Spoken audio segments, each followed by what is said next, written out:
Yes, bienvenue à la semaine 8 dans la LNH. Une très, très, très grosse semaine importante pour toutes les équipes, ainsi que plusieurs matchs des jours de 12, de 14 games dans la LNH. C'est la semaine avant la Thanksgiving américaine. Donc, on sait que toutes les équipes, c'est toujours un gros blitz jusqu'à la Thanksgiving américaine parce que selon les stats, environ 90% du portrait des séries au dimanche de la Thanksgiving et ce qu'on va avoir lieu dans les séries de fin de saison.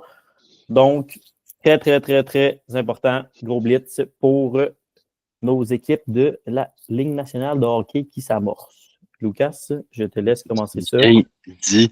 On va commencer avec les mauvais coups. Les bons coups, c'est la semaine 7. Travis Sanheim qui a pris le contrôle à Philadelphie. 2 passes, 6 shots la semaine dernière en 3 games. Donc, on pense qu'à long terme, il peut revenir in the mix, comme dirait notre petit coach préféré.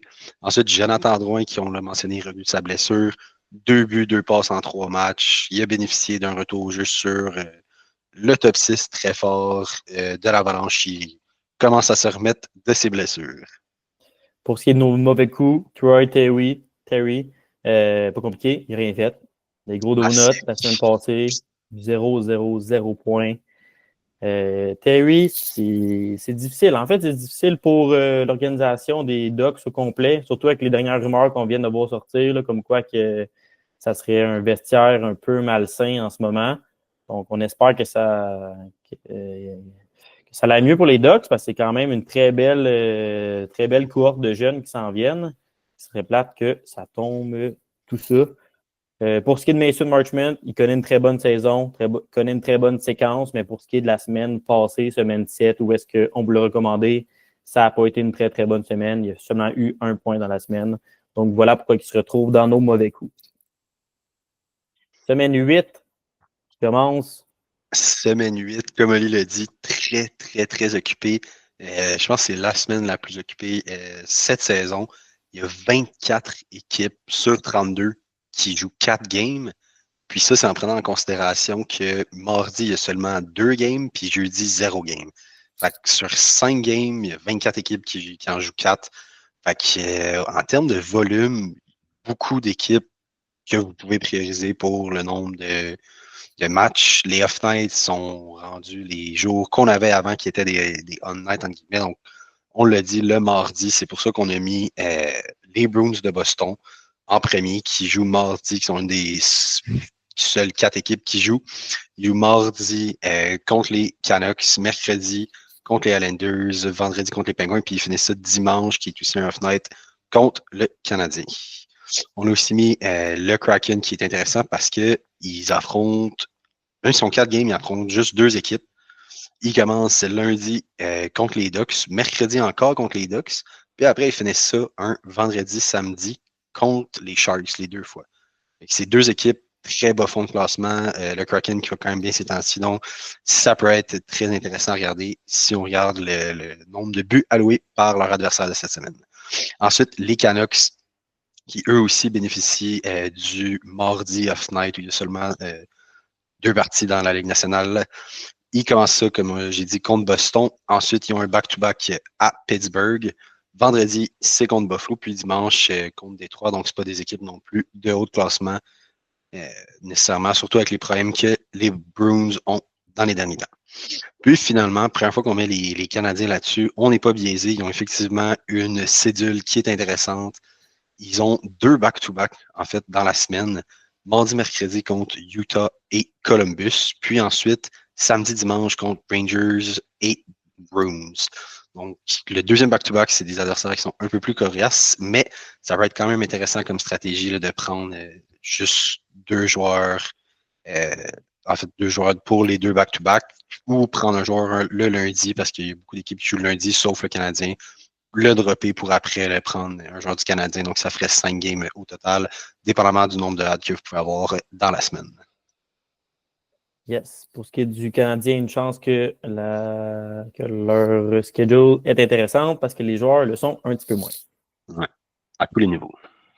Pour ce qui est des équipes à éviter, cette semaine, les Maple Leafs, les Oilers et les Sabres. Pour ce qui est des Maple Leafs, c'est probablement l'équipe la plus hot ces temps-ci dans la LNH. Par contre, c'est pas la semaine pour prendre des joueurs de cette équipe-là. Ils ont beaucoup de blessés, donc c'est sûr que si vous voulez oser avec certains guesses, je vous dirais peut-être que ce n'est pas la semaine pour le faire, là, puisqu'il y a seulement le mercredi et samedi et que c'est 2 journées avec beaucoup de matchs dans la LNH. Pour ce qui est des Oilers, seulement 2 matchs, puis à part le gros top 5 en attaque, il n'y a pas grand monde intéressant présentement chez les Oilers d'Edmonton. Pour ce qui est des Sabres, 3 matchs cette semaine avec c'est mercredi, vendredi et samedi. Il y a 15, 14 et 12 games, je pense. Fait que c'est des grosses soirées à chaque jour que les Sabres jouent. Les Sabres, quand on parlait de semaines importantes, c'est le genre d'équipe qui ont besoin de gagner, qui ont besoin de sortir puis d'arriver à la Thanksgiving américaine, au moins dans le top 3 de l'Atlantique, qui est présentement très, très serré. Mais encore une fois, c'est peut-être pas la semaine pour sauter sur aucun de leurs joueurs cette semaine. On passe ça avec les joueurs à ajouter pour la semaine numéro 8. En premier lieu, ça m'étonne qu'il n'y ait pas plus d'accent qui soit mis sur lui dans les fantasy. Kiefer Sherwood à Vancouver. Aucun sens. C'est un cheat code, ce gars-là, en termes de fantasy.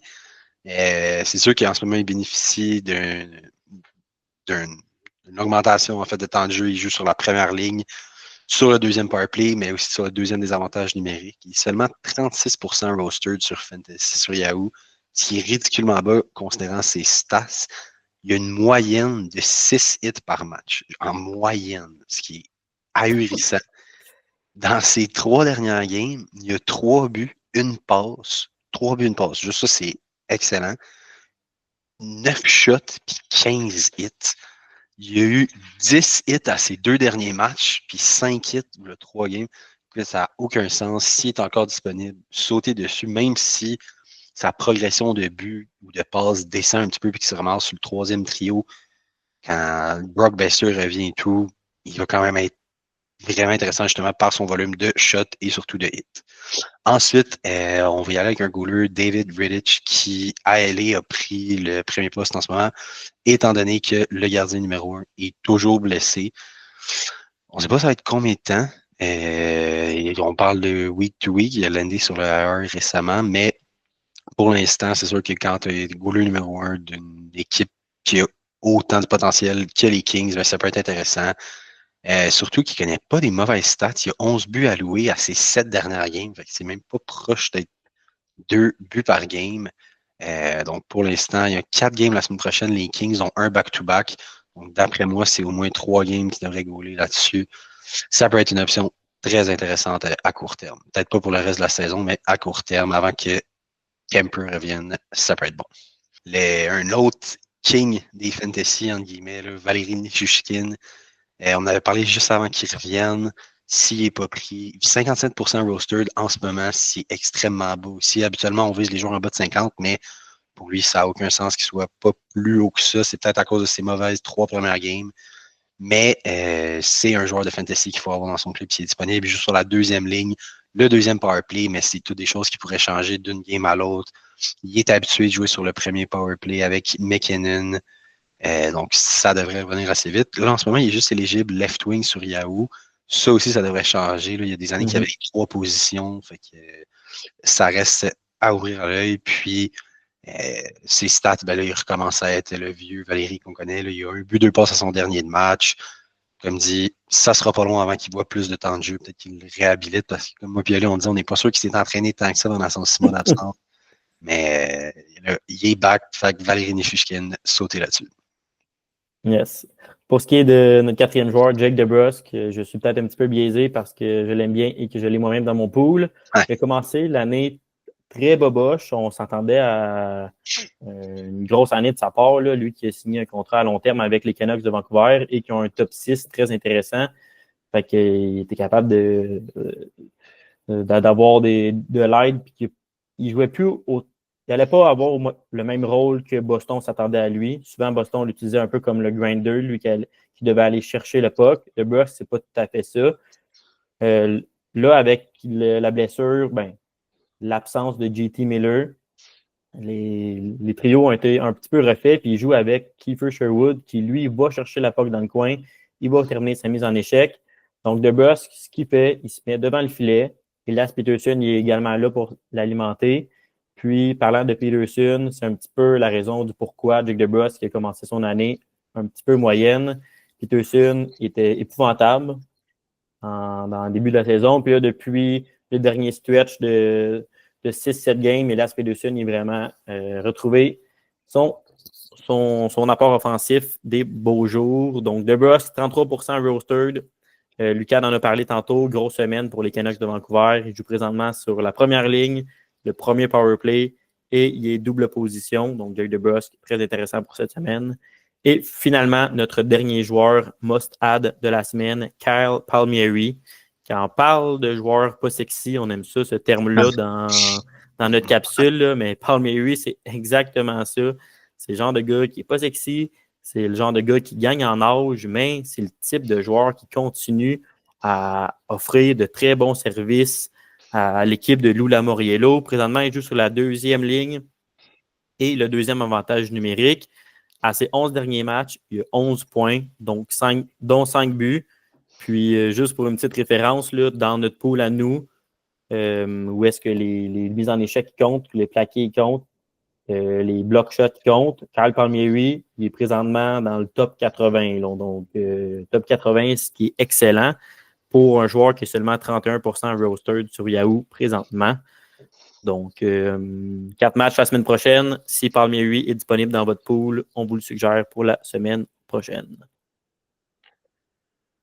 Ensuite, les joueurs qui, ça va être important de garder un œil ouvert, on commence avec un petit gars de chez nous, Patrick Laney, qui a recommencé à patiner avec l'équipe. Bref, il n'y a pas de date exacte pour son retour au jeu, mais si vous avez un IR spot sûr de disponible en fait dans vos options de fantasy, puis que vous y êtes disponible, je crois que ça vaut la peine de commencer à l'ajouter tranquillement. On sait que quand il va revenir, ça va être au moins un rôle de top 6, si ce n'est pas un rôle de top 3 immédiatement pour Patrick Laney, avec le premier avantage numérique. Là, on se rappellera avant qu'il se blesse, les entraînements, c'était on passe la POC à Patrick ou à Cole, puis that's it. Patrick Laney, qui va être back bientôt, il est seulement 38% rostered présentement.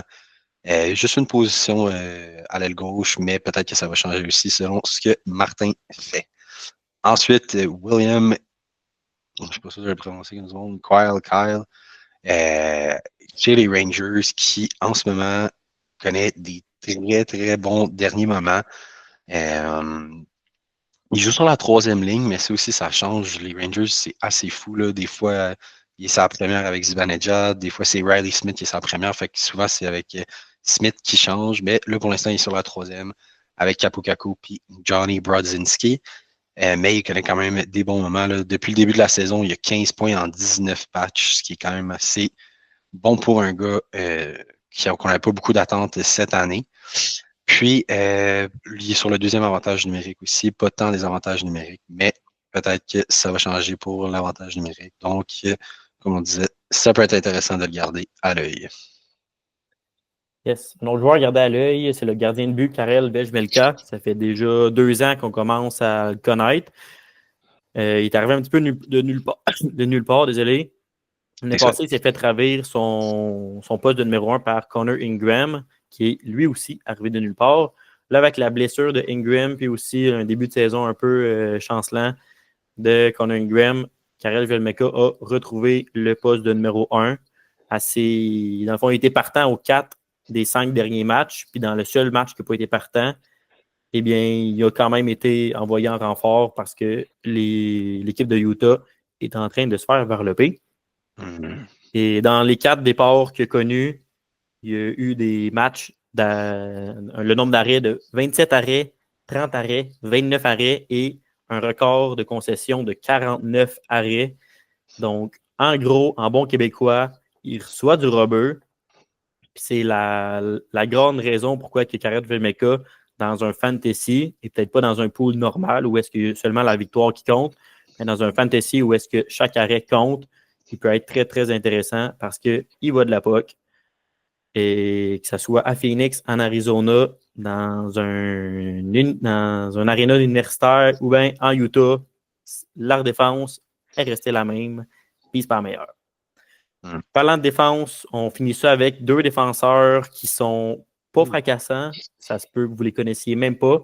On commence avec Alex Vlasic. Alex Vlasic, la grande raison pourquoi on vous dit de le garder à l'œil, c'est qu'avec la blessure de Seth Jones d'environ 4 à 6 semaines, Alex Vlasic, c'est le joueur où est-ce qu'on a décidé de vraiment augmenter son temps de jeu. Il joue sur le premier pairing de défense, sur le premier power play, ce qui est surtout là qui devient intéressant, et sur le premier désavantage numérique.